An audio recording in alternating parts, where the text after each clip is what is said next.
So good evening everyone, bonsoir à tous et à toutes, and welcome to tonight's presentation of OTF Connects titled Deconstructing the Primary Math Curriculum with Marie-K Goindy. I think that we have a group of mostly experienced users tonight, and I think that will help a lot since we didn't really manage to go over the tools in great details. But what I'm suggesting is that you mostly use the chat box to share your ideas and suggestions throughout this session. As usual, I would like to thank you all for taking time away from your families to join us over OTF Connects. Comme d'habitude, je voudrais profiter de l'occasion pour souhaiter la bienvenue à nos collègues franco-ontariens également. Nos sessions sont principalement en anglais, mais si vous désirez obtenir des informations par la suite, n'hésitez pas à me contacter. We are definitely thrilled to have each and every one of you with us tonight. It's also our absolute pleasure to welcome Marie-K Goindy. Marie-K has had 26 years of hands-on experience teaching in kindergarten and intermediate levels. She also spent 4 years as the curriculum leader with the math portfolio for her school board. She's currently working as a teacher's librarian and has facilitated many OTF Connects webinar and OTF summer institutes over the recent years. And in fact, I should probably confess that this is my very first time moderating for her, and that she probably knows OTF Connects better than I do. And a few days ago, when I asked my colleague Sirius Curran to tell me a little bit about Marie-K, she simply said, "You'll see, she's fantastic." So I certainly look forward to her presentation tonight. And on the personal level, I'm thrilled to be working with her for the first time. So at this point, I'll invite her to share her experience with us. Marie-K, please feel free to click on your talk button now to turn your microphone on, and then you can go ahead with your presentation anytime you wish. Thank you. Thank you, Michel, and thanks everybody for coming out tonight. Could you use the thumbs up tool to let me know that you're hearing my voice fine and everything's good on your end? Okay. Awesome. Nice. Thank you very much. We can go on from there. So, and I do apologize. I tried to log in about 7 p.m. and I've had 30 minutes of scrambling, grabbing every computer in the house to make this happen. Down under your name in your participant bar, you should see a little check mark. Could you please give me a green check if this is your first webinar and a red X if it is not your first? I know Michelle said that most were experienced, and it seems like that is the case. Awesome. I'm going to clear that now from my view, and I'm going to ask, did anybody attend the deconstruction of the number sense strand in the primary curriculum that I facilitated back in October? Green check for yes and X for no. Okay. Awesome. And for those that are no, I know the one of the slides I expect Michelle will share a link that will bring you right to the recording of that webinar, because some of the ideas I'm going to talk about tonight started that night, so you may want to go back and review those. Last thing I'm going to say before I really get into the slideshow that I prepared is, if you are on Twitter, if you want to type your Twitter handle in the chat box, and as Michelle said, feel free to chat through the whole presentation about what I am talking about, or about something that you find is a connection with another attendee, because sometimes it's the connections that are made just via the chat that are more beneficial to you as a professional than the content I'm providing. I hope you find it helpful, but I also know that the reality is it's really powerful when you connect with somebody else that thinks the same way you do. So, going on. Everything I'm going to talk about tonight is in the context of teaching math in a student-centered problem-solving classroom. So, if you were to walk into a student-centered problem-solving classroom, what would you expect to see? So add your ideas in the chat or grab the text tool and type it right on the slide. In a problem-solving or a student-centered problem-solving classroom, what will you see?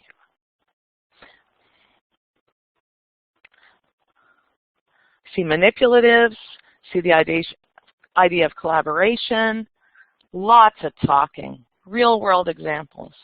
Awesome. I'll give you a couple minutes. Keep this going because this is awesome stuff you're sharing. Markers, math tools, anchor charts, groups, differentiated, technology. Perfect. So you and I, questions, mindset posters. I should just give the mic to you guys and you can build this whole show yourselves. I'm going to change the question now. What will you not see? What will you not see in this classroom? Oh, mad minutes. I just shivered there. Drill and kill, yes. I used to call them gobble and puke sheets. You might see textbooks. What you won't see, hopefully, are students all working on the same page and doing the same assigned questions. Won't see silence. No teacher telling. Perfect. So, going back to this whole notion of a student-centered problem-solving classroom, what are the teacher's responsibilities in a classroom such as this? Teacher's responsibilities in a student-centered problem-solving classroom.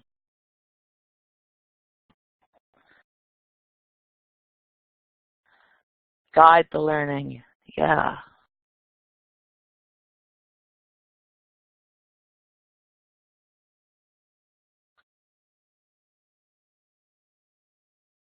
Excellent.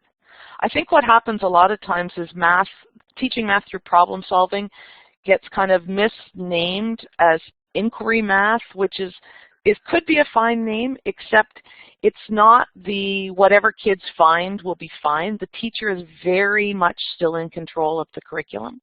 And when I was working with teachers to help them with this, what they realized was to really be effective in a student-centered problem-solving classroom, they had to know the curriculum inside and out. They had to know their grade and the grade before and a couple grades after. And they were telling me that they didn't have that knowledge, that when they were reading the words on the pages of the curriculum, they were interpreting them through the lens of how they were taught math. And some have been young enough and to have grown up learning math through problem solving, but a lot of teachers have learned math the old-fashioned way, or the traditional approach, through the textbooks, through the drill, through the mad minutes, and then through commercially prepared resources, I guess, and then they interpret the curriculum through that lens. And they were finding that that's not enough to be an effective teacher in a problem-solving classroom. So that's where this whole notion of deconstructing the curriculum, so we really understand what's meant by the curriculum, and that enables us to ask the right questions and to provide the proper feedback to move the student's understanding of math forward. And this document is where it all starts. Again, before, a lot of teachers planned through the textbook, but I remind you that the textbook is appropriate to many different provinces, and some of the things that are explicitly stated not to happen in our curriculum, you can find in a grade 2 textbook. You can find a fraction written in numeric form in a grade 2 textbook that might be in your classroom. But our curriculum asks us for sure not to use that numeric representation of fractions until grade 4. So we go right back to the curriculum. And as I said, there's the link to the curriculum. You may want to have it open in the background. You may want to check the expectations as this presentation builds and ask any questions to make sure you have an understanding of it. And Michelle's also shared the link there to the number sense session that I did, deconstructing that strand, because there are the 5 strands. So we did number sense on its own night in the fall, and tonight we're going to go through all of the other 4 strands. And again, I'm going to present by strands just because that's the way the curriculum presents the content. But as I deconstruct the curriculum strand by strand, ironically, I hope it encourages you to avoid teaching strand by strand and unit by unit. And I'd love to talk about how to not teach math by strands or by units, perhaps at the end of the session if we have some time. Or if it's something you're interested in, please on the feedback form request a session for that, and OTF will present one for you. So the first strand after number sense, just in the way it appears, is measurement. What does measurement, when you hear the strand or the title measurement, what comes to mind? You can type it in the text, the chat box there. When measurement comes to mind, you're thinking of measurement in your classroom in relation to the curriculum. You think about rulers, yeah. Units and length and linking cubes, volume, weight, yeah. Awesome. All of this is awesome. And I should just say, Michelle shared a link. There is a, well, actually green check if you're familiar, red X if you're not, with the Guides to Effective Instruction in Mathematics.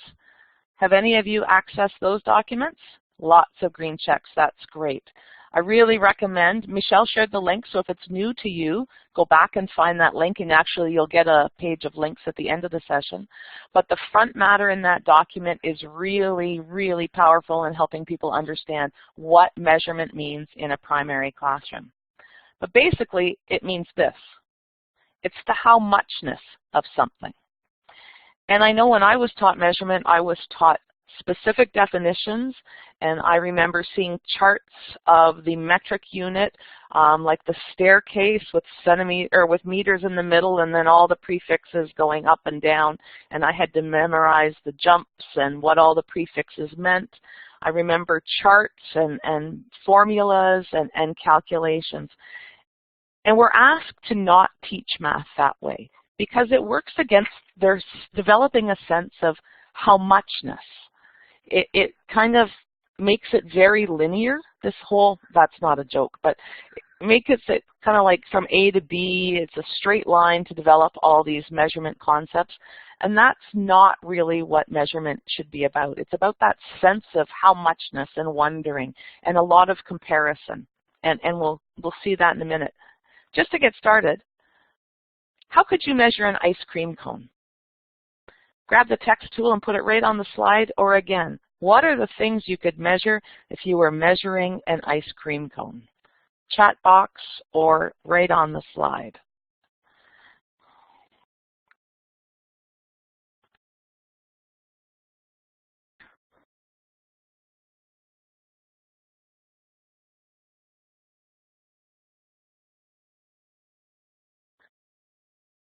Awesome.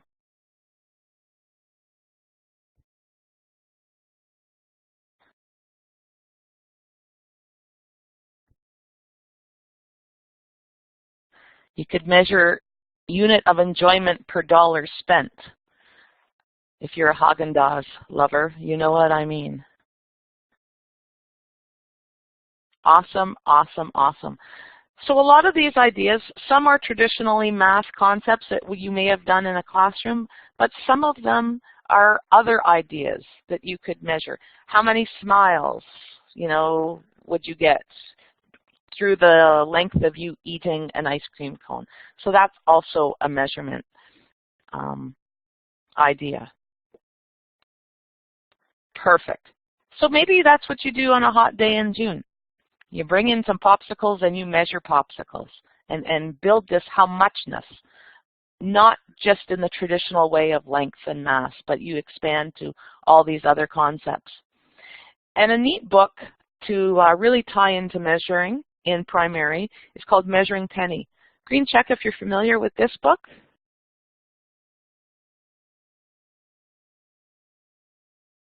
Okay. So there are some X's. If this is a new book to you and you're teaching math, I suggest you track it down. Basically, the story is about a girl in class that gets an assignment to find an object and measure it. And she has to measure it using standard and non-standard units. So Penny is her dog. So she measures it by how many dog biscuits long its tail is, and how much money they spend on its food, and how tall she is, and how wide she is, and they compare them to other dogs and everything like that. And I've actually used this book to, it was a whole school activity, and the kindergartens brought in their stuffies, and right up to grade 8s brought in some stuffies, and everybody measured their stuffy, and then they put out their displays in the hall, and then we kind of did a gallery walk school-wide so that everybody got a sense of all the different ways that kids measure. And we kind of saw the curriculum grow from kindergarten to grade 8. It was kind of a really neat school experience from top to bottom. So, breaking down the expectations. In measurement, there are two general expectations, two overall, sorry. The first one is attributes, units, and measurement sense. And this is how it changes over the 3 grades in primary. But notice the first word is the same in all 3 grades. You have to estimate. And I think we have kids estimate, but maybe not, well, I should ask you, have you done anything that really empowered kids to develop skills in estimation? Does anybody have a great experience building estimation skills? Maybe that's too long to type. Feel free to grab a mic. I don't know, Michelle, can they all grab mics if they want? Yes, we can have up to 3 people talking at the same time. So if someone wants to talk, you can either raise your hand or you can just simply click on your talk button and jump in. Perfect. Thank you, Michelle. Awesome. Yeah, 3-act math definitely encourages estimation. When I think of estimation, I remember being, and it wasn't necessarily in measurement, but it was a sheet of calculations, and the instructions were estimate and then measure. And I just did all the calculations first and then knocked off a couple or added a couple to estimate before. And I know I wasn't alone, and for that reason I'm quite a lousy estimator. So when we estimate, and when we have students estimate, please just leave estimation as a task in and of itself, and don't ever share the right answer, because it kind of defeats their view of how the importance of estimation, because they'll think, well, if I have to estimate and then you're going to tell me the right thing, I might as well just go straight to the actual measuring. So estimating is really important, and rather than sharing with them the right or the accurate measurement or answer, just give them descriptive feedback or questions like, would you consider, or have them really justify their estimation, and then say, and I wonder, oh, I wonder if you forgot, you know, whatever it was they forgot, because always following an estimation with the exact undermines estimation. In estimating in measurement, what's really important is benchmarks. They need benchmarks, because how can you estimate the mass of something if you have no frame of reference to what mass might be? So in every primary classroom, I suggest you have a kilogram bag of sugar. And I also suggest that you have it in a very heavy-duty Ziploc bag, because it will drop many times. But kids need to know what it feels like to pick up a kilogram. They need to know what it is to pour a liter or to fill a liter. They need to understand a step, you know, or what a meter is. So all of these benchmarks. And these are specific expectations in the measurement strand. In grade 2, it specifically says that they need to have a personal reference for a centimeter and a meter, and the example it gives is students should know that their fingers are about a centimeter wide and that a long stride is about a meter. But for the other 2 grades, the grade 1 and 3, they do talk about benchmarks. And so these, I think, are important parts of your classroom that should be on the windowsill or on the ledge somewhere all year. and students just go and pick it up and get a sense of what it is and change the masses and change the units of volume and everything like that. Because if they don't know, and it's hard for them to estimate. Green check if we're ready to go on and keep moving, or if there's something you want to talk about a little bit more. I really hate being the only one talking, but I know that that's what these kind of nights are for. Thank you. Okay, I'm going to go on then. So, benchmarks, really important to have in the classroom. The second verb is the same in all 3 grades, measure. And the thing about measuring, and when I think back to measurement, I was given a diagram, and on it were measurements, and then I had to solve some kind of problem or perform some kind of task. And that is not measuring. So what you need in your classrooms are all the tools to measure. And students don't need to just do measurement tasks. As somebody said before, we need rulers in the classroom when they're measuring. We need balances and scales and containers, measuring cups, thermometers, pan balances. All that kind of stuff needs to be in a math classroom. And here's the rub. It can't just be in the math cupboard, or it can't be stored in some central place that you go and get. For certain days, I strongly believe kids have to have access to it every day.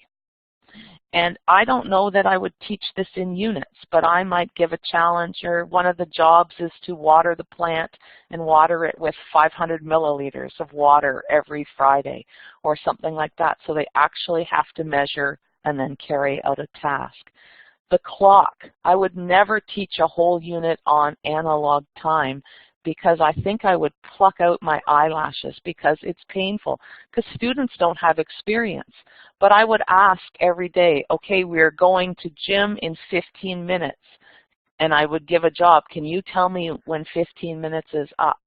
And have them watch the clock. Or I'd have them, as we're getting ready to go to the Learning Commons, I would ask what time it is. I would teach it incidentally in small little mini lessons, and just kind of take mental notes about who needs more practice and who needs more formal conversations. But has anybody ever been successful with a whole class in a unit on telling time? And I also find it's artificial, because we have them draw the hands on a clock, but when we're actually using clocks, we don't have to do that, because the clock, you know, if you move the hour hand or the minute hand, the hour hand follows appropriately, yet we want our youngest students to draw them on pieces of paper accurately. So all these kinds of things from past and traditional teaching, I just find are not really effective with building students' understanding and their ability to use time and use analog clocks. And I get that there are very few analog clocks left in the world, maybe only in classrooms, and maybe only in some classrooms, as their watches and their phones are all digital, but it's still in the curriculum, so it is important, and it's not going to hurt a child to learn how to read an analog clock.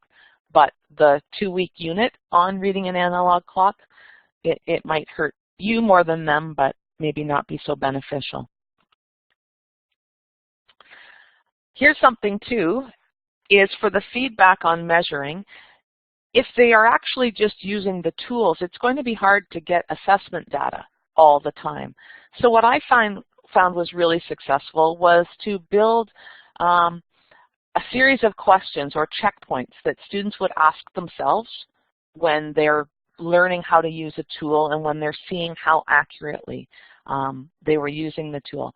So what questions could you put on this anchor chart, or would you want a student to ask themselves to determine were they using it properly, that tool, whatever it might be? Oh yeah, Kit. Spatial understanding in reading a clock is huge. So what questions? And I'm just going to flip ahead because I lose track of my notes here, and I don't want to miss.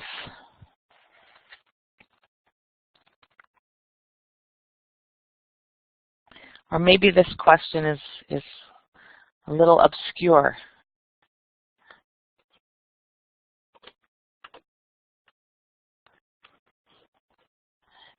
Is it best for me to just share this? Does the measurement make sense? That's hard to ask a student that's just learning how to measure, because if they think they've done it properly, it makes sense to them. So I'm not, we have to kind of keep going. Nice connection to Scaredy Squirrel. So some of the things, I'll just share what I've got, and maybe that'll trigger. Am I holding the ruler correctly? Absolutely. When I gave a measurement, did my measurement include a number and a unit? And in grade 1, it might be 5 index cards or 5 shoes long. So there's a number and then a unit. Once you get to the standard units, then there's going to be things like, 10 centimeters, 2 meters, 50 milliliters, something like that. Did I start at 0?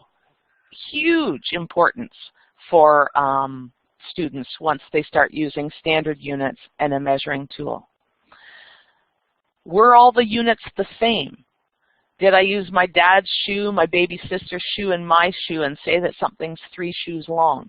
Or did I make sure that all of the units were consistent and congruent?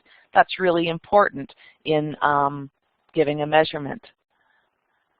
Absolutely. If the tool has got multiple units on it, did you choose the number that matched up with the unit that you recorded or said? Were there gaps or overlaps? If you have a student in grade 1 measuring the length of a book with an eraser, did they make sure they lined up the eraser carefully, or did they get overlaps? And somebody already said starting at 0. So those are the kinds of things that I would have on my anchor charts to help build the student's ability to measure properly.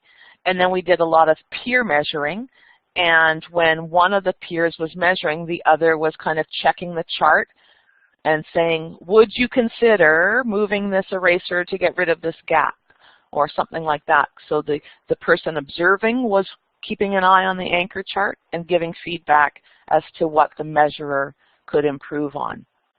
And then I just captured a lot of it by video, and that was my assessment data in a digital portfolio, because I can't really give measuring a mark or even a level, because it's just kind of a weird thing. You can either do it or you can't, or you're aware of what you can and can't do through these questions. So video was big on this.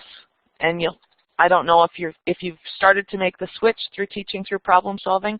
The traditional math mark book just doesn't cut it to get effective data. Okay, going on. The third verb in these overall, this is where it changes. And the change is appropriate, because in grade 1, it's all oral. It's oral language. They describe length, area, mass, all of those things. So through words, doesn't need to be written down. And that makes sense, because those of us who've taught primary grades know that oral language is the first thing to help develop an understanding or a concept. And so grade 1, if you are giving a mark for attributes, units, and measurement sense, nothing needs to be on paper for this overall expectation at all.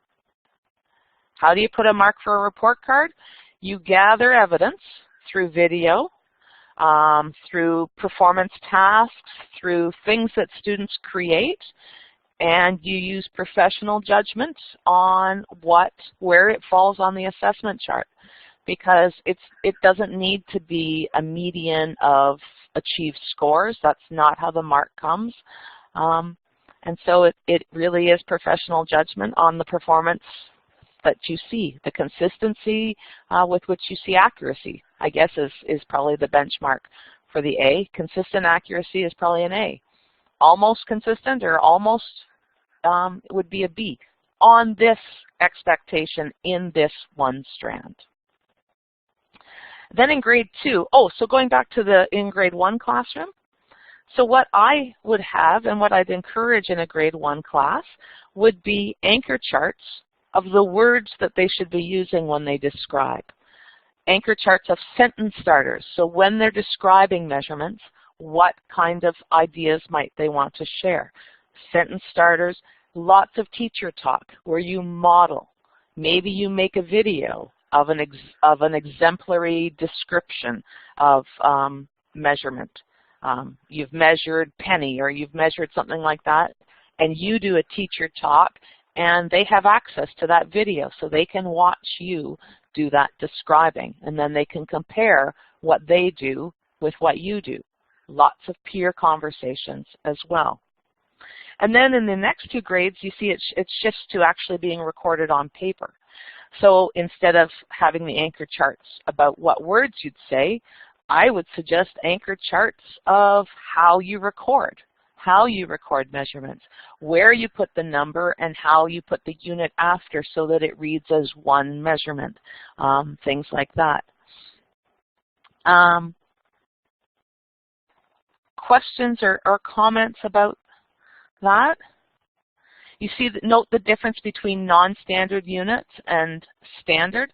So in grade 1, of course you're going to talk about centimeters and meters. Those are going to come up in your classroom because kids have prior knowledge, but it's when you're assessing, it's more about do they use the non-standard units and are they building those skills of no overlaps and no gaps and starting at the one end and going through and making sure all the units are the same.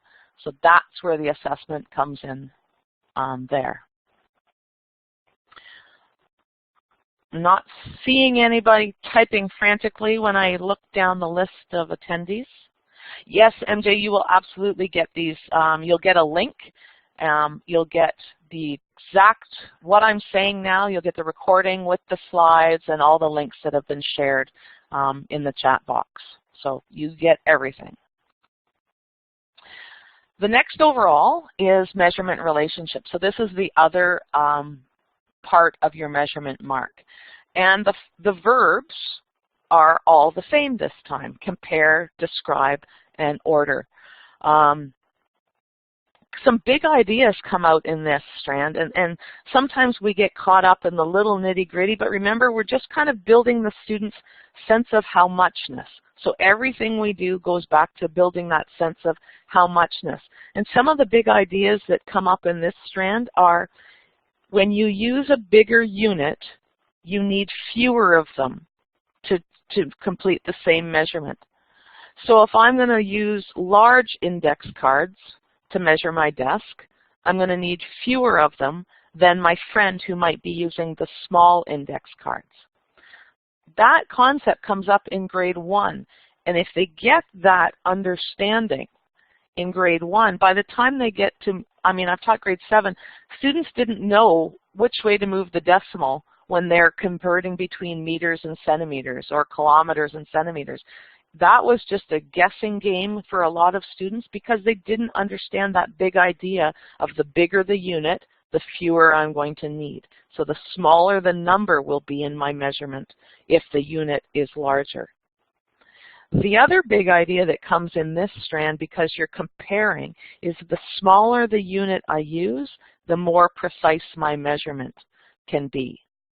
And that's going to help them when they're describing and when they're ordering objects based on, if I measure the size of my desk and my non-standard unit is my hundreds carpet, they're all one. But my desk, my teacher's desk, might be the same measurement as a student desk because my unit is so big that it doesn't really work. So that makes it hard to compare and to order. Again, this uses the same division of non-standard and standard units. So again, grade 1 is still, the assessment should focus on their use of non-standard units. Grade 2 is both. By grade 3, we should definitely be talking about standard units. Other point on this slide is these verbs, they're big in number sense too, aren't they, when we compare numbers. We compare, describe, and order numbers. And so I think it's important to really make sure students know, what does it mean to compare? What questions should they be asking themselves?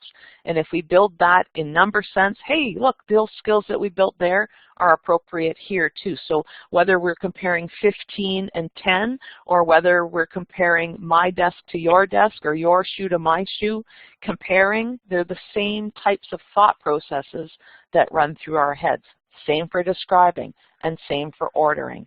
So we start to make students not see every little math expectation as a separate entity, because math is just a language and it repeats itself, and it's all about the big pattern of the universe, right? And so the verbs that we do in math relate, whether we're dealing with numbers or shapes or, you know, data sets or anything like that.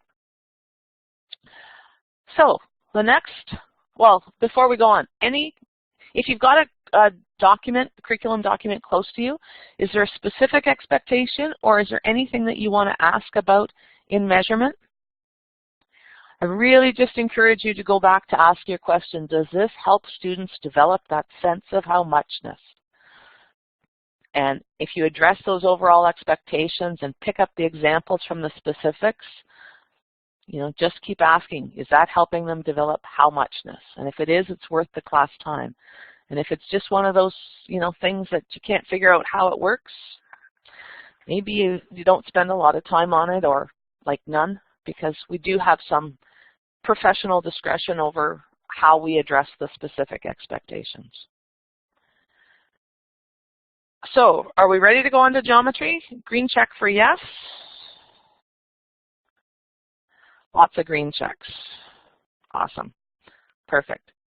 So, again, I believe Michelle's going to share a link now that goes along with this slide, and it goes back to that Guide to Effective Instruction in Math, the Geometry and Spatial Sense.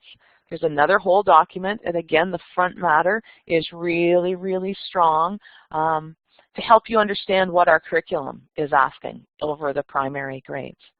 And the ministry is also, you're familiar with the Pay Attention To series. There is one on spatial reasoning. And interesting, they say that a student's spatial reasoning is the great predictor of their math ability.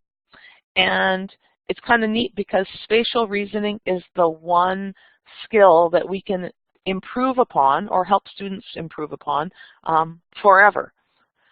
They say that some of your ability to learn shuts off at certain grades and certain ages, but spatial reasoning is something that we can always work on and improve.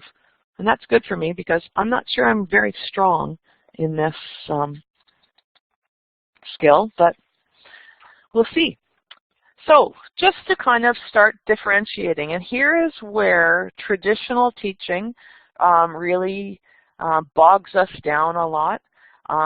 Douglas Clements, I don't know if you're familiar with that name.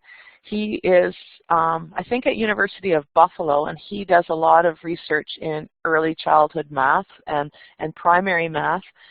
And interestingly enough, I watched a clip of his not too long ago, and he said students are better in kindergarten than they are in grade 6 in geometry. They look at the world more geometrically.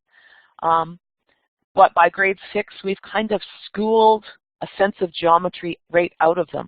They can regurgitate definitions and things like that, but they don't have that sense of geometry and how useful it is to recognize the geometry in objects. They're stronger before they came to school than they are by grade 6. So hopefully we can start to change that. But shape versus figure. Do you understand the difference between these two words? Because they are used in our curriculum and they do not mean the same thing. So right on the slide or in the chat, what's the difference between these two nouns?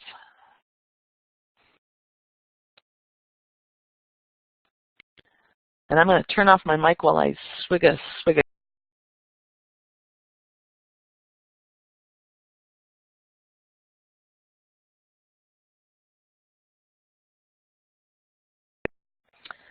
Okay, I see a lot of you know. A shape is 2D.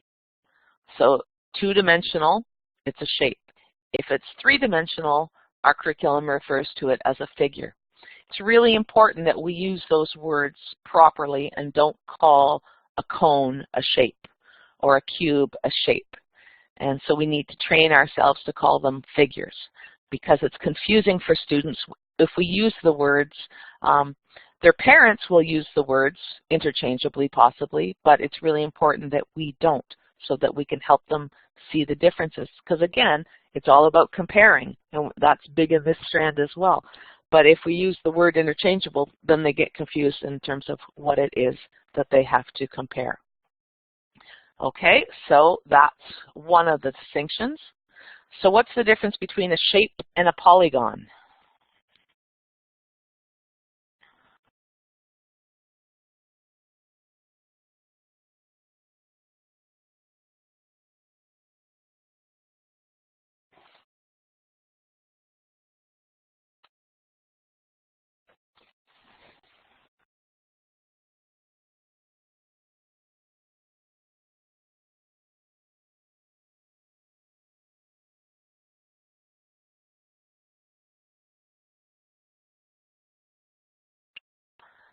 Awesome. Miranda, that's a quadrilateral, which would be an example of a polygon, but there will also be polygons that aren't four sides. Yep, Gina, polygons can be irregular or regular. Yes, a polygon is a class of a shape. So a shape is a closed figure. No, that's not right. I can't use the word figure.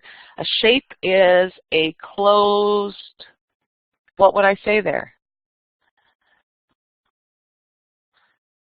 Yeah, exactly. It's closed shape, but I can't use the word shape when I describe it. So it has a line around the outside, and its start and stop is the same spot, and it's the area inside that line. A heart could be a shape, a circle is a shape, a triangle is a shape, a trapezoid is a shape. Puddle, an outline of a puddle is a shape, a blob is a shape. But a polygon is a shape that must have only straight sides. There can't be any curve to the sides. And so we need to make sure we use these two terms appropriately and define them better than I did, although I wouldn't define anything in class. I would just build examples and non-examples to help build the student's understanding. And then polygons are named right carefully. So we have gon means side, and poly means any number. So we have a pentagon, which tells you penta is 5, gon is side, so it's a 5-sided. Hexagon, septagon, and I taught this to the kindergartens, and they thought that was just fabulous because they're just learning language anyway. So I told them that if it's got 5 straight sides, it's a pentagon. They can build that concept. Fine, I wouldn't give them a mark on it, of course, but build that language and that understanding of where those words come from, because then there's nothing to memorize. If they just have it as an understanding, it's not a cramming it in before a test. They just know it. Yes, MJ, it would have to have 3 straight sides because I don't think you could get back. So the triangle is the smallest, the fewest sided polygon. It had to be the triangle. Okay, here we go again. Attribute versus property. Do you know the difference between these terms?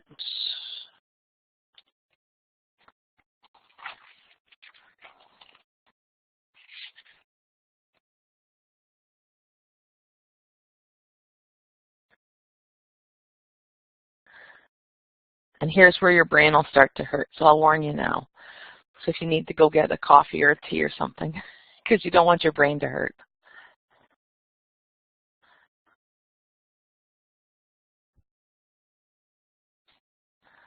Just going to scroll and see if anybody's.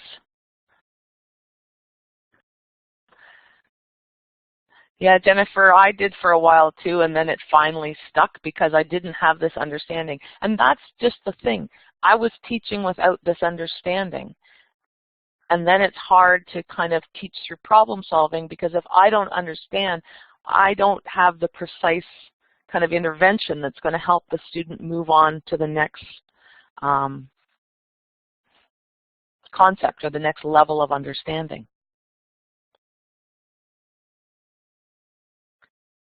Color is definitely an attribute. Sides might or might not be an attribute. So here's my understanding. An attribute is any adjective almost that I could give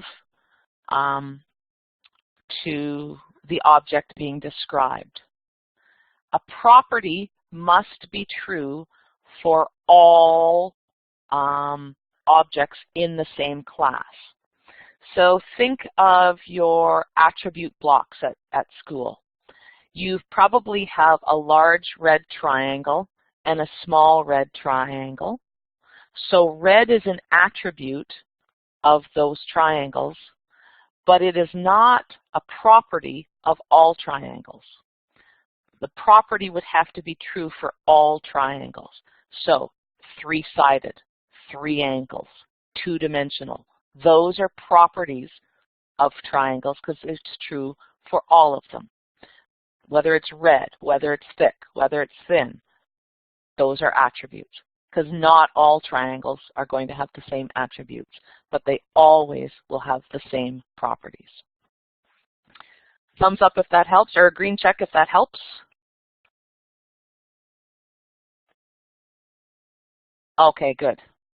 So here's where your brain can hurt. Does how I name this polygon affect its attributes and properties?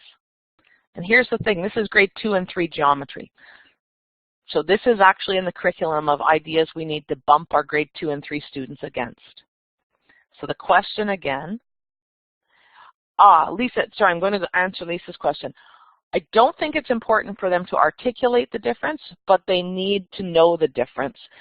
Between grade 1, they can work with attributes, but in grade 2 and 3, they have to deal with geometric properties when they are classifying and sorting. So it is important that in grade 3, the students aren't sorting by color anymore. That's not going to build them. That is why they're not prepared for upper level geometry. We have to keep moving them forward. And in grade 3, in the expectation, it says geometric properties. So not attributes anymore. The ability to sort by attribute, yes. Or by property, yes. So if they can sort by property, geometric property, that's fine. But they have to also come up with the geometric properties on their own. So you can't say, please sort these according to number of angles. They have to recognize the different geometric properties and then sort. But they would never have to define what an attribute is and what a property is to get the assessment data. So going back to this question, well, I'll break this down a little bit. How could we name this polygon?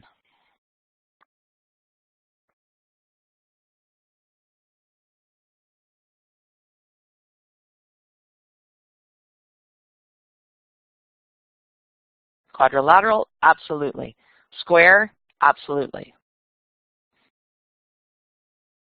There's another name for it. It is a parallelogram. Absolutely. It's a rhombus. Perfect. Okay? So all of those labels are accurate for this polygon. All the ones I read. So if I call this a rhombus, and I call this a square, will that affect its properties?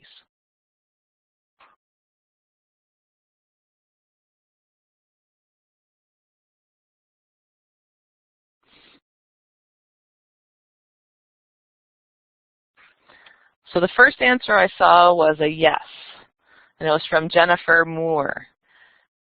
Do you feel like typing a little bit more? Because you're the only yes.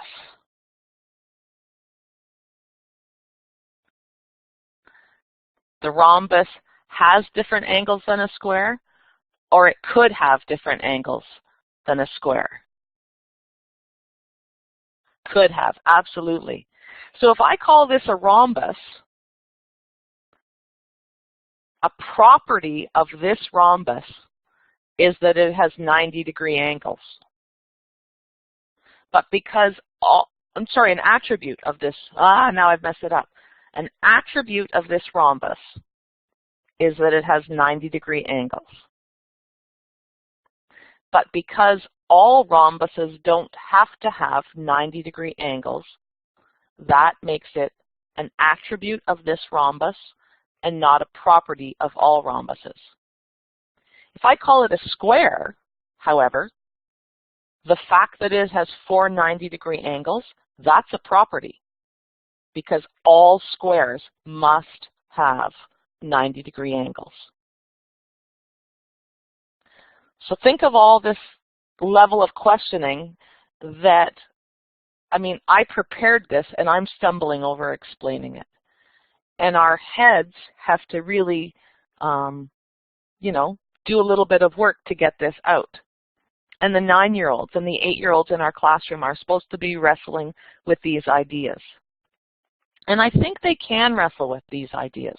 I don't think it's unfair to expect them to, but we have to understand how important it is to bump them up against these ideas. And I don't know that we value that, the importance of it, because we were never given the same opportunity.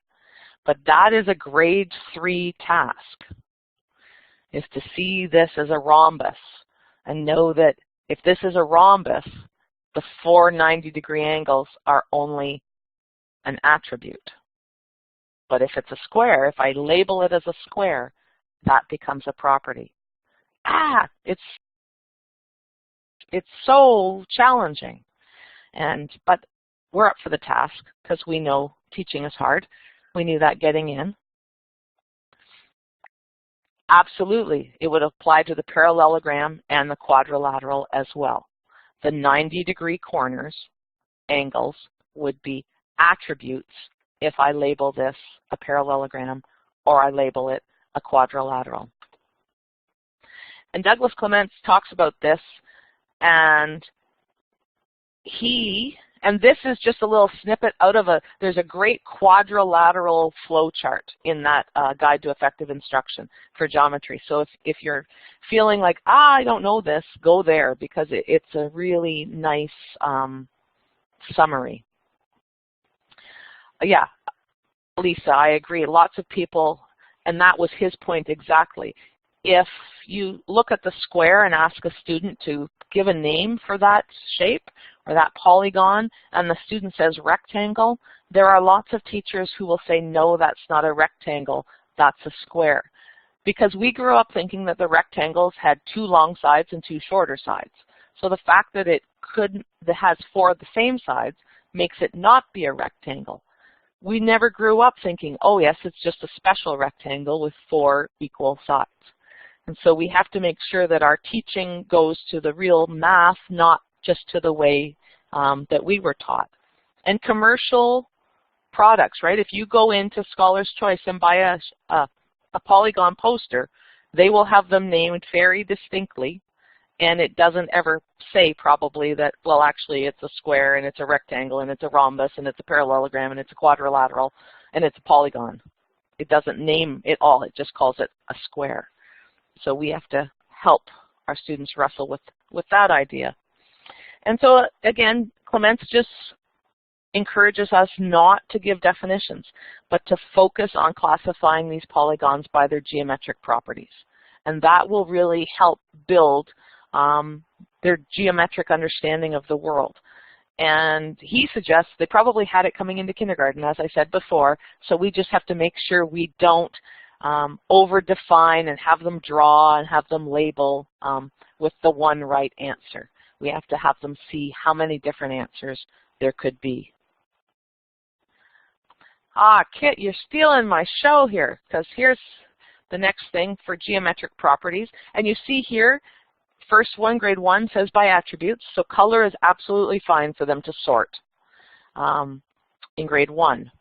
But then grade 2 and 3, it's by their geometric properties. So, as Kit said, if you ask students to describe or name these shapes, the first triangle there gets called a triangle. The one below, the right-angled triangle, gets called a triangle. The students will call this an upside-down triangle, but that doesn't make sense because it is still just a triangle. There is no necessary top to a triangle, or they'll call it a spear head or an arrowhead. And the third one they'll call a stick or a spear or a poker. And often triangle doesn't come in because they've been taught or they've had classroom experiences that haven't focused on the geometric properties of a triangle. They don't see all of these as being triangles. And so we just have to kind of make sure that we address it. The point here too is also that a lot of times we sanitize what we give to students and we make them all regular. We give them regular triangles, so equilateral triangles. If we give them a pentagon to work with, it looks like the little house. If we give them an octagon, it looks like the stop sign. Or we ask them, you know, what does an octagon look like? And they say a stop sign and we say yes, and we go on. But we have to have our children, have the students experience irregular polygons too. Any 8-sided shape, is a polygon, is an octagon. Any 8-sided shape is an octagon. The one that looks like a stop sign is a regular octagon. And so when we're giving instructions, if we want a regular octagon, we need to say that. And if we don't care what kind of octagon is, then we just call it an octagon. If we specifically want it to be irregular, we have to say that. So the difference between regular and irregular should be part of our vocabulary when we're describing polygons. And I remember a time on an EQAO that they ended up having to draw a hexagon. No, I think it was a pentagon. And it gave them the first 2 sides, and then it told them that, you know, the third side needed to go off the second side at a 70-degree angle. And all of a sudden, students stopped working on the question because they had been told in the instructions it was a pentagon, and as soon as it stopped looking like that house, that traditional pentagon, the regular pentagon, they stopped with the whole assignment. Even though they could have done it all, they had the skills to measure the angles and the side lengths fine, but they got hung up in what their understanding of what the word pentagon meant, and they lost big time showing their understanding for the other skills that were being assessed. Just going to go back. I wish I'd put another slide in here, but there's a whole expectation that I missed, and that's the whole thing about geometric relationships. And geometric relationships ask students to compose and decompose. So in primary, you give them the shape outline, and they just put pattern blocks to build a bigger picture. Or you give them the stickers, the shape stickers, and they make a larger shape by combining, or they draw lines and they break a large shape into smaller shapes. Again, compose and decompose, construct and deconstruct is also from that number sense strand where they compose and decompose numbers. And the big idea is sometimes when you break it down to the smaller parts, it's easier to work with, right? So if I want to break 15 down into 10 and 5, that might be easier for me to work with. Or if I want to break the picture of the house down into its triangle roof and its square base, that might make it easier for me to work with. And then in grade 2, it's more blank outlines with patterning blocks, and they have to see how many ways they can build that outline using smaller patterning blocks and filling it with the smaller shapes. And then in grade 3, they are supposed to pay attention to how many. So if I'm having them reconstruct a hexagon with my pattern blocks, the mark comes in for whether or not they recognize that it's 2 of the trapezoids and 3 of the parallelograms and 6 of those equilateral triangles that make up that hexagon. But interesting enough, that's also in measurement, where they have to realize that the smaller the unit of measuring is, the more of them I'll need to cover the same area. So I would know that that small equilateral triangle, I'm going to need more of them to cover the hexagon than I'm going to need trapezoids, because the trapezoids are larger. So that builds on that measurement concept, and then it also builds on their number sense concept of fractions, because in grade 3 they're supposed to be talking about dividing a whole into equal parts and naming those parts.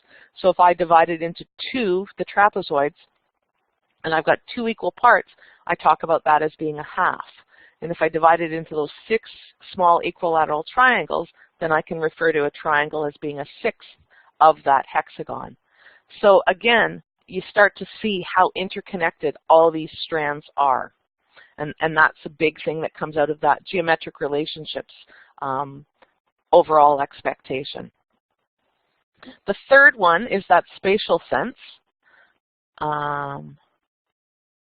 Sorry, I'm just going back. Property of a pentagon is that it's always 5-sided. Absolutely.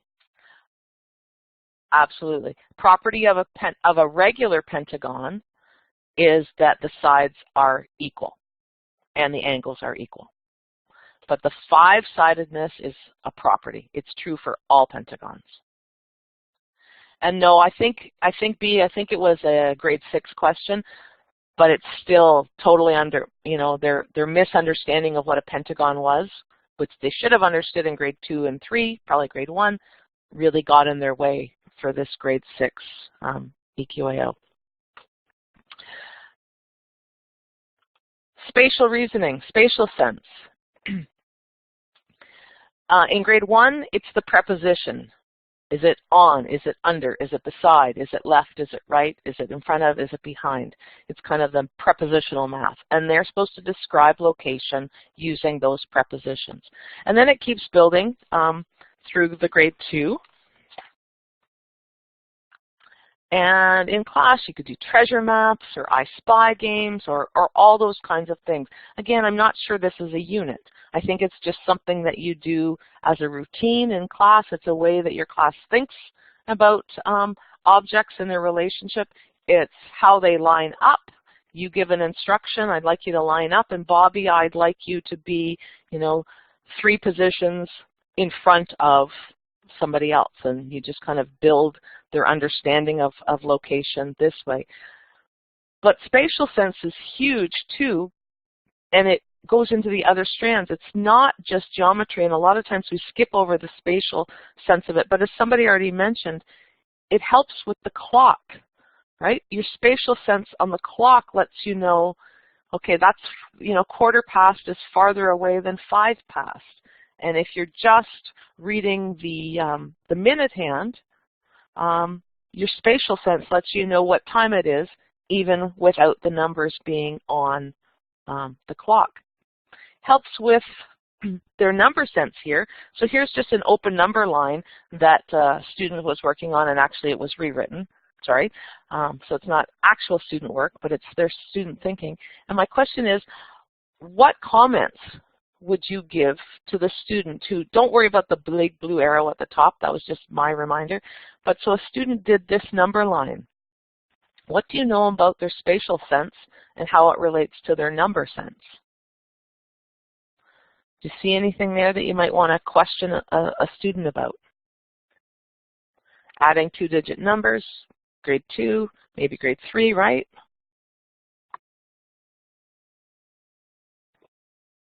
Use of an open number line, really powerful. But what would you ask the student?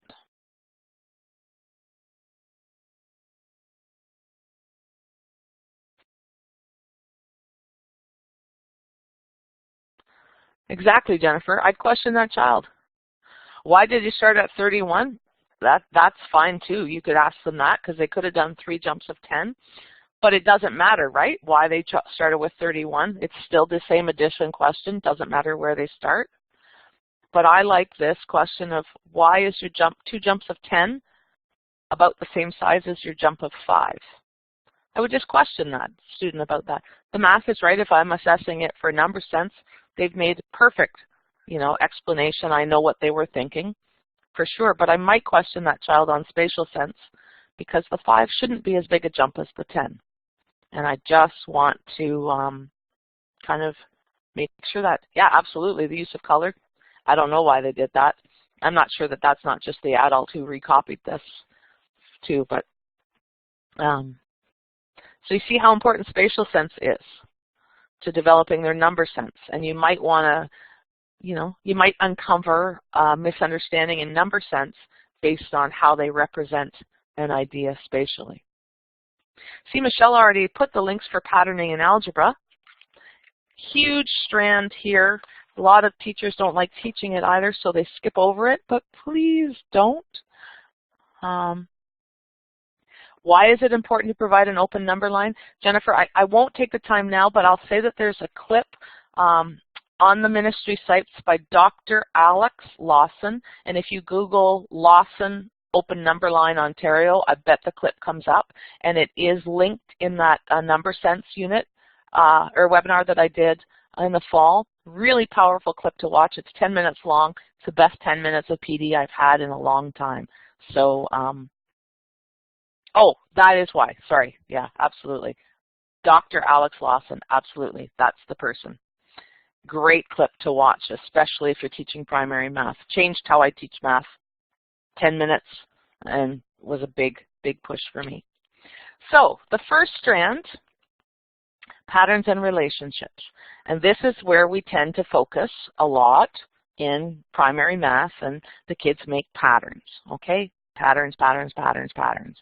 And in grade 1, it can be about attributes. Not really in grade 2, the repeating pattern can still be about attributes, but grade 3, it should not be about attributes anymore. It should not be color patterns and shape patterns. Could be, well, it could be shape patterns if it's about the geometry, but not just the general shape. So, grade 1 puts this in front of you. What would you ask that student?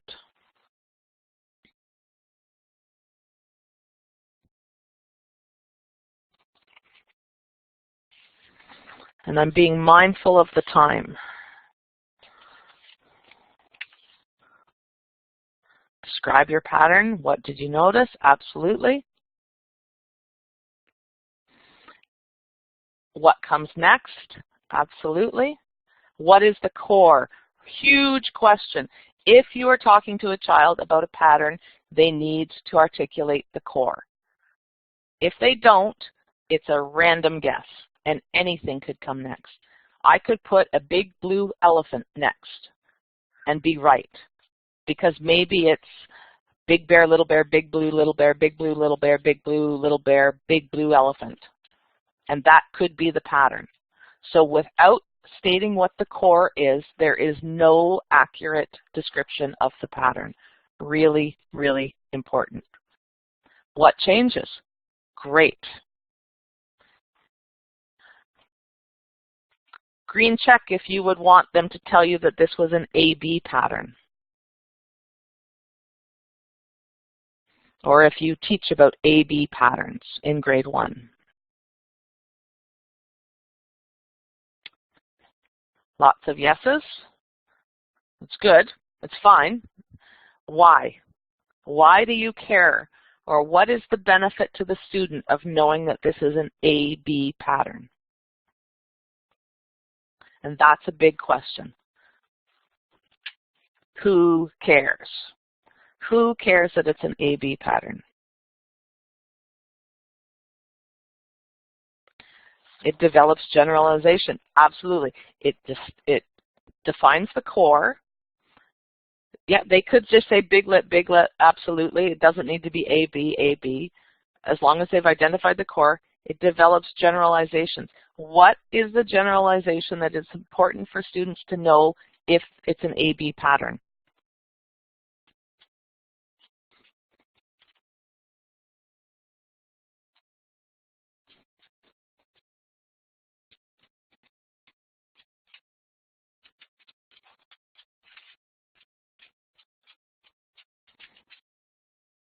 That it doesn't apply to bears? Yep.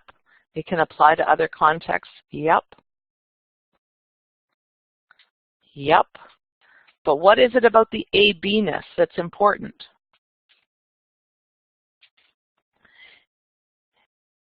If I repeat this pattern and I only put out complete cores, repeat it in full cores, and I use 10 large bears, what do I know about little bears?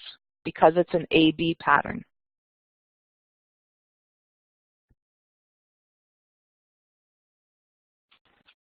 Equal number, absolutely. That's the important algebraic reasoning behind patterning. And an A-B pattern, you're going to need the same number of A's as B's. So an A-B-B pattern, I know I'm going to need twice as many B's as A's. That starts to build, think about your later algebra in high school and all this proportional reasoning that's so important to develop with students. I think these are important conversations that we ask students because, you know, we can all do the scarves and they do the pattern on the scarves and the mittens and all that, and it's, you know, it's good thinking and it's spatial and it's, you know, there's a lot of value in that, but the real value comes when we ask that question. So what? Kind of thing. What does that help you know? And help students see, okay, A, B, it's equal, okay? If it's red Smarty, blue Smarty, red Smarty, blue Smarty, doesn't matter if I pick to eat the red Smarties or the blue Smarties, I'm going to get the same number of Smarties as my friend. But if it's red, blue, blue, and I like Smarties, I'm going to pick the blue because it's going to be twice as many. And that is building that algebraic reasoning. And that's where the patterning, that's why patterning and algebra go hand in hand. So that basically, again, going back, repeating patterns, so it's all the attributes, and then we start to go into growing patterns and shrinking patterns, where the pattern may not be in the number itself, but in the change that happens. So the pattern might be, I add 5 every time. That's the change that's going to happen. In grade 2 and 3, of course, you're just going to think about it as adding every time. It's iterative. But then when they get to grade 4, 5, and 6, they start to see that as multiplicative. So instead of adding 5 every time, I'm going to multiply by 5 for the number of events in my pattern. And that's going to get me to the thing. But for grade 2 and 3, we want them to see that the pattern is the fact that the change keeps consistently repeating itself. The next strand is expressions and equality, and it is one of the most important concepts that's going to come out of any primary math class, this whole notion of what this symbol means. And students write this symbol all the time. And last year when I taught my grade 6 class, a lot of my students translated this sign to mean, and then I did this. So they would just string a bunch of calculations in a multi-step problem, and between every element of the calculation they would put an equal sign, because to them it meant, and then I did this, or you write the answer after the equal sign. So this is a similar question to one that was asked to I think it was 500 grade 6 students. How many of the 500 students got this question right? What's your guess? Quick in the chat. 500 students, grade 6 students asked this question. How many got it right?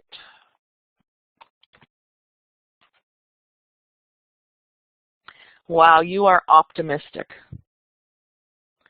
0. 0, 0, 0. That was on some kind of standard test. It was in California, not our students, but still, the answer was 0. 0 got it right. What did they say was the answer? They filled in the blank. They put 12, or there was another answer that they put. They put 12, and then they put 21. So they would say, well, I see 3 numbers and 2 addition signs, so 7 plus 5 is 12, and 9 is 21. And then I just write the answer on the blank, 21. Because they didn't understand the importance of the equal sign. And in Ontario, they should know this by grade 3, and probably grade 2, because of how our expectations are aligned. And I'll just walk you through that progression now. So we really need to make sure in primary we build the understanding of what the equal sign is. In grade 1, what we're supposed to do in this overall expectation is really develop the balance model. And so, well, first of all, greater than, less than, and equal than. We have to have grade 1 students comparing. Is 5 greater, less than, or equal to 8? And have them compare numbers that way. And it doesn't just need to be the number, right? Of course, we're going to have sets. We're going to have sets of 5 blocks and 8 blocks, and which has the greater number. Okay, so that is part of the grade 1. But then there's this whole idea of balance. And so a grade 1 task to build this would be to put 8 tiles in one side and 5 in the other. And of course, the balance will immediately go out of balance, and then ask them, how can you balance it? And the really neat thing is that they're going to say, some will say, I'm going to take 3 out of the 8, and others will say, I'm going to add 3 to the 5. And so then they're just starting to build this understanding of addition and subtraction as being connected, and their whole fact family is now being reinforced in this strand of patterning. So that's where this builds or starts to build this whole understanding of the equal sign in grade 1. And interestingly enough, in grade 1, you're supposed to balance this or use the balance model for numbers up to 10. So in grade 1 patterning, they use numbers up to 10, which is the number sense range in the kindergarten document. So you're not extending them beyond, you're actually backing up a year for their number sense understanding, because you're adding this whole new understanding of equality in grade 1. Now in grade 2, you have to start to build their understanding of equality by partitioning. And you build trains of cubes, and then you decompose them. So you start to see that I can make a chain maybe of these 4 green and 5 pink, but I could make a chain that's the same length by using 3 green and 6 pink, or 2 green and 7 pink. So you're having them see that depending on how you partition, it doesn't really matter, because you're going to have the same overall length or the same equality. Again, interestingly enough, in grade 2, in this expectation, it specifically says they should be working with whole numbers to 18, which not by accident is the number sense range for problem solving in grade 1 number sense. So people complain about our curriculum, but it's really constructed quite brilliantly, and it scaffolds and spirals upon itself. Good question, Lisa. With symbols or just an understanding, it explicitly states in the curriculum that it's through concrete representations or pictures. So there's no numbers involved. If they can show it to you by drawing pictures or by actually using the manipulatives, that is what we are supposed to be assessing in grade 2, not with the symbols. But the word equal should be in it all the time. You'd really want to stress that word of equal or equality. And then in grade 3, this is a representation of what you might want to see in grade 3. Before we get to the picture, actually, it's the inverse operations, the whole notion that 5 plus 3 equals 8 is related to 8 minus 3 equals 5, which, as I've said, builds on that grade 1 understanding of balance. So if they've had that understanding in the grade 1, this part of the expectation shouldn't seem new to them in grade 3. And in grade 3, this is where that missing number kind of question would fit in. So students should be presented with 13 plus 3 equals blank plus 10. You could solve it with the trains that we just talked about in grade 2. Right? You could solve that missing number question with an experience like this. Here, though, you're going to start wanting to record it mathematically, just like that question I showed earlier from that grade 6 test. And what this picture represents is the associative property, and it applies to addition and multiplication. But if I'm adding 9 and 5, I can break that 5 into a 1 and a 4 because I like adding 1 to 9. So then I can deal with that, and now I'm adding 10 and 4, and it's 14. And so it's that whole equality of what 5 is. 5 could be 5, or it could be 1 and 4, or it could be 2 and 3. And think about how that's going to impact your mental math strategies that really are a big part of the number sense curriculum in grade 4, 5, and 6, and for sure in grade 2 and 3 as well. But when a student starts to see this associative property and understand they can break it apart to keep it friendly for their brains, really, really powerful. Any questions? I'm seeing I have 9 minutes at the most. So data management and probability, but type any question there or tweet me a question. Data management and probability, again, there's a great guide, and so the link is there. Left side must be equal to right side.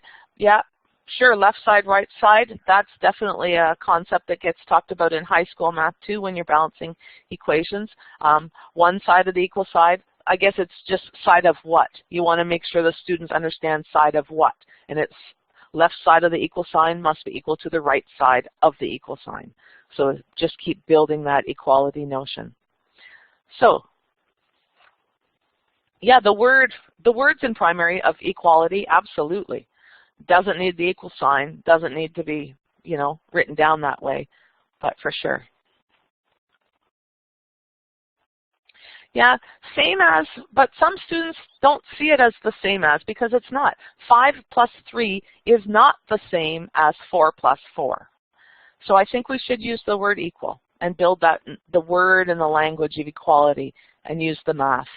Because for some kids, for our struggling students, they look at and they think, lady, you're crazy. That's a 5 and that's a 3, and they are not the same as that 4 and that 4. So it's hard, I think, sometimes. We say the same as, but for some of our, especially our struggling students, it's not the same, and they don't know what we're talking about. Primary versus secondary. I would, if I had time, because I've been here on time, ask you to type this. But all the primary grades, the data management focuses on primary data collection. And that means data collected by the user of the data. So it's a lot of surveys, it's a lot of counting in the classroom. You would never give a primary student data that was from outside that they didn't watch it be collected, or they weren't part of it being collected. Secondary data arrives in our curriculum, so graphing like populations of provinces or something like that. That would be in the junior math. We don't do that secondary data in primary classes. We use primary data in primary classes. The other thing about the data that we focus our instruction on is that it needs to be categorical data or discrete data. And what that means is that it is countable. So we don't graph shoe lengths because that would be measured and I might get 30.5 centimeters, and that's not countable. But my graphs could be number of students that like hot dogs because I can count that. Could be a yes or a no question. I could capture that data because I can count the responses. So everything should be categorical or discrete data in primary. They are assessed on interpreting secondary data on the grade 3 EQAO, which will be a blip. But just because that happens on that test doesn't mean we should change our instruction, because we want what's best for the kids, and it will build their understanding if it's a real experience to them. Because somebody at the very beginning mentioned how this student-centered problem-solving classroom has to be real to them. So we keep it primary data. And I think, to be fair, that they don't ever build a graph on grade 3 EQAO from secondary data. They read a graph. And reading a graph, it could be anything. So the construction of the graph is primary data. You could start to incorporate some other graphs in the reading of the graph, which is not the first expectation, but the second overall expectation.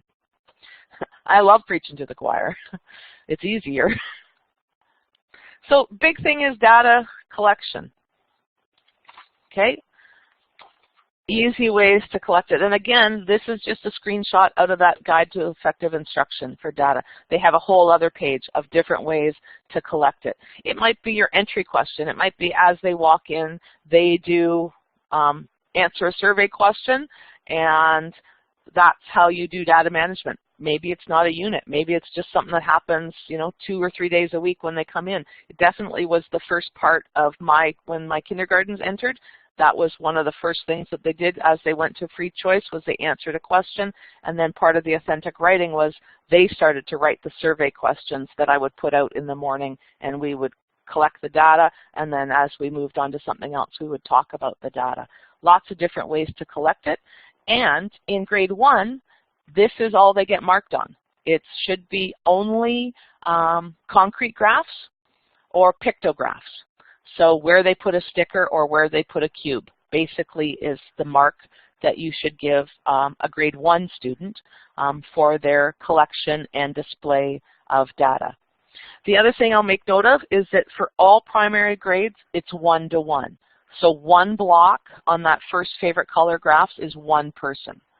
They never in primary have one block equaling 2 people, or in a pictograph, 1 apple equals 5 students. It's always 1-to-1. 1 sticker, 1 vote. 1 sticker, 1 student. Always a 1-to-1 correspondence for the data collection and the data display. Going on, data display. I think I've said it. The expectations are quite explicit in terms of grade 1, it's concrete and pictographs. Grade 2, you can display, they learn about tally charts, pictographs, line graphs, and simple bar graphs. Here's where I'll say, don't give them the titles and don't draw their labels, but give them feedback. Give them very specific feedback on how they could make their title better, or how they could label their axes more clearly so that somebody reading the graph has a better picture.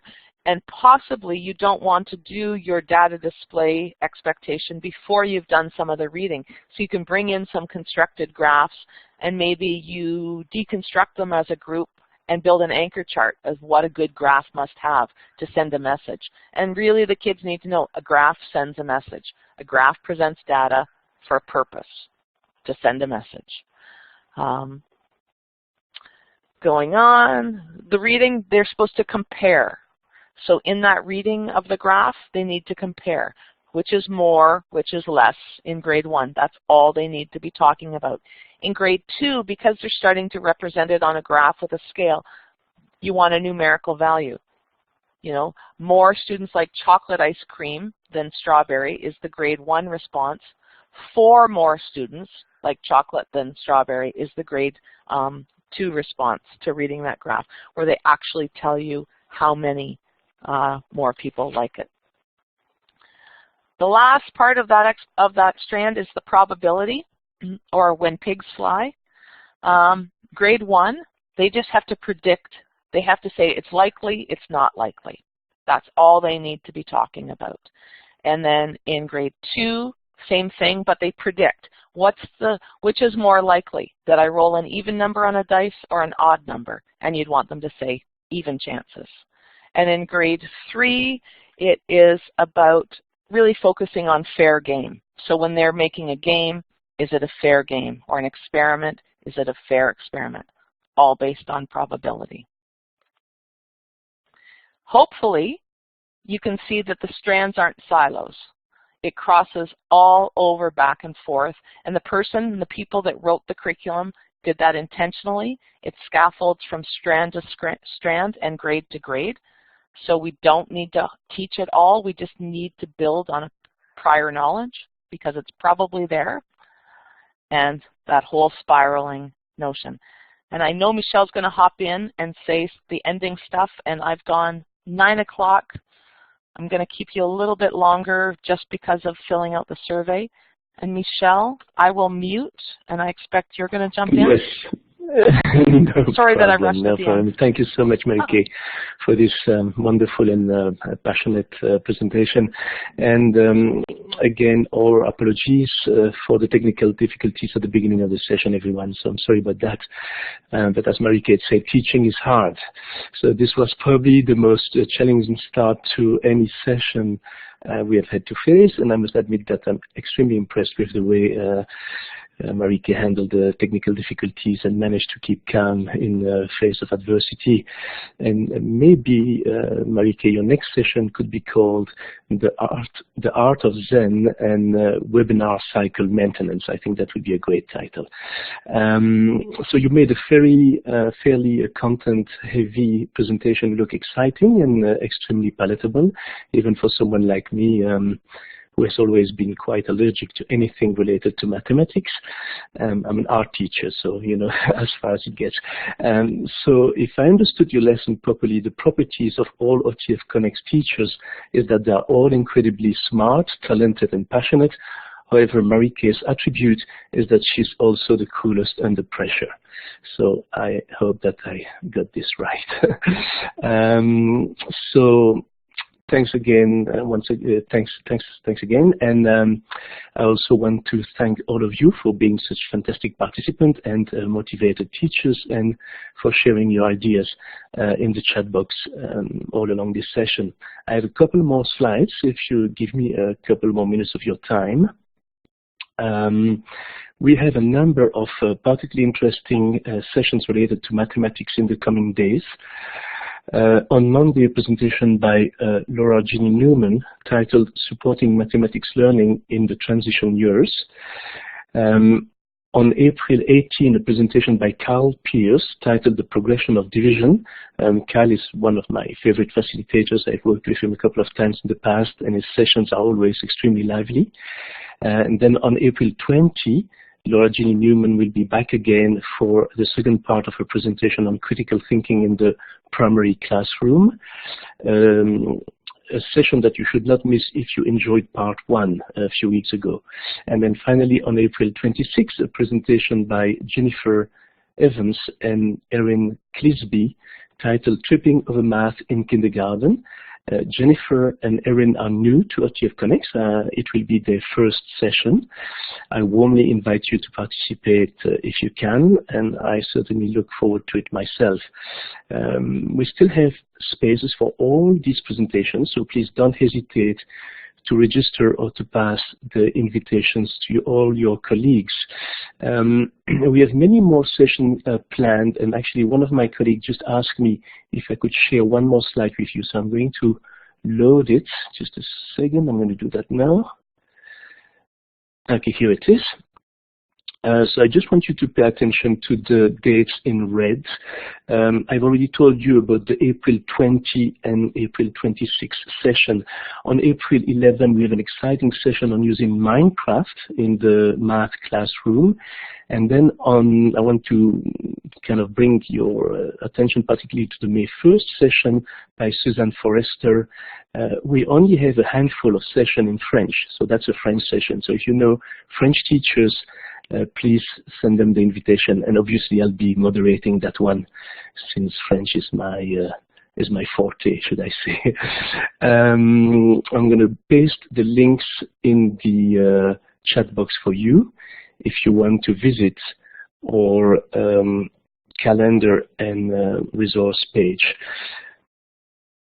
I also would like to tell you about another opportunity provided by OTF and the Ministry of Education. If you're a qualified teacher and completed an additional qualification course in math, technology, or kindergarten, you may be eligible for a $450 subsidy. So here is the link to that page if you want to apply for that subsidy. As usual, I just would like to invite you to provide your feedback when you're quitting the session. You will be presented with the online questionnaire, and the survey only takes a few minutes. So if you could do it right after the session, that would be great. And as I say, you're going to be redirected to it. As a new feature of our webinars, after completing the survey, you should also be redirected to a certificate of participation. to this training session. You will be able to enter your name, you will get the certificate, and then you can add it to your professional learning resume. And if you don't have the time to do any of this tonight, don't worry, we will send you tomorrow a recording of the session, as well as all the links that you may need. In the meantime, I'm going to give you these links as well right now in the chat box. Here they are. I also would like to provide you with the link to the resource page for Marie-Kay's presentation tonight. It will be live by tomorrow morning. I'm actually going to upload everything tonight, but it should be live by tomorrow morning. So here's the link to Marie-Kay's presentation. So that's it. Finally, as we conclude the session, I would like to invite you to follow OTF on social media as well as on our OTF website. I will now end the recording of the session. Thank you once again for your participation in tonight's session. We certainly hope that you will be back soon. Bonne fin de soirée à tous et à toutes, et encore merci de votre participation. Nous espérons vous retrouver très bientôt sur OTF Connect. Merci.